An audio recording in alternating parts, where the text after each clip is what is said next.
our next concept is escape velocity.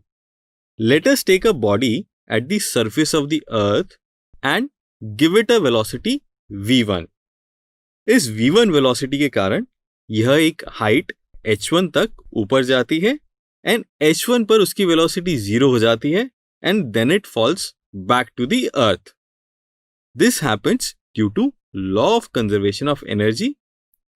Eight ground body has only kinetic energy, which is half into mass of the ball into v1 square, and at maximum height it has only potential energy.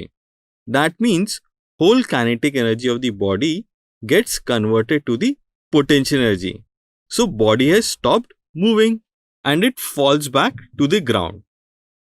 Suppose now if we give the body a velocity v2 which is greater than v1, then it goes to a new height h2 and velocity at this height h2 again becomes 0 and the body again fall back to the earth. So, बच्चों, is it possible that we throw a body vertically upward at such a speed that it never returns back to the earth? क्या यह possible है? तो बच्चों, आप सबने मंगलयान के बारे में तो सुना होगा.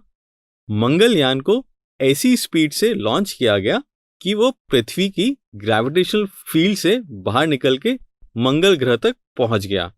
तो अब हम वह मिनिमम वेलोसिटी कैलकुलेट करेंगे जिससे किसी बॉडी को प्रोजेक्ट किया जाए और वो पृथ्वी की ग्रेविटेशनल फील्ड से बाहर पहुंच जाए. तो चलिए निकालना सीखते हैं. माना अर्थ के सरफेस के पॉइंट P पर एक बॉडी है जिसे इनिशियल वेलोसिटी u दी जाती है. So kinetic energy at point P हम लिखेंगे KEP which is equal to half mu square. और यदि अर्थ के सेंटर को रेफरेंस पॉइंट कंसिडर करें तो potential energy of mass m at point P हो जाएगी -g MEM अपॉन RE. तो total energy at point P हो जाएगी kinetic energy at point P plus potential energy at point P. अब यदि body को किसी हाइट h पर ले जाएं जहां पर इसकी वेलोसिटी v है तो total energy at point Q हो जाएगी half mu square half mv square minus g MEM upon RE plus h. So on applying law of conservation of energy between these 2 points we can write total energy at point Q is equal to total energy at point P. So, by equating equation 3 and equation 4 हम लिख सकते हैं half mv square minus g me into m upon RE plus h is equal to half mu square minus g me m upon RE. यहां से हम लिख सकते हैं हाफ mv स्क्वायर की वैल्यू यह हो जाएगी जिसको हमने इक्वेशन 5 कह दिया है. As we know that potential energy will be maximum when the upward velocity of the body will be equal to 0. That means at this point h will be maximum. और in other words हम यह भी कह सकते हैं if velocity of the body in upward direction is positive then body continues to move vertically upward.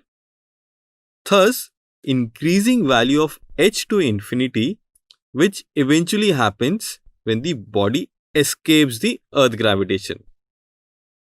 यह तब possible है when right side of the equation 5 is greater than or equal to 0 and also if h is equal to infinity then g me m upon RE plus h की value हो जाएगी 0 because h infinity हो गया है. So हम कह सकते हैं half mu square minus g me m upon RE should be greater than or equal to 0 for a body to escape the Earth's gravitation. For minimum value of u, this should be equal to 0. So, u minimum हो जाएगा under root 2g me that is mass of Earth upon RE that is radius of Earth.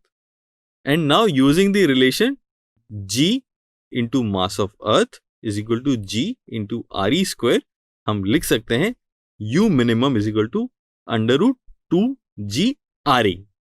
This is the minimum velocity for a body at Earth's surface to escape the gravitational field of the Earth. Numerically, इसकी value होती है 11.2 kilometre पर second.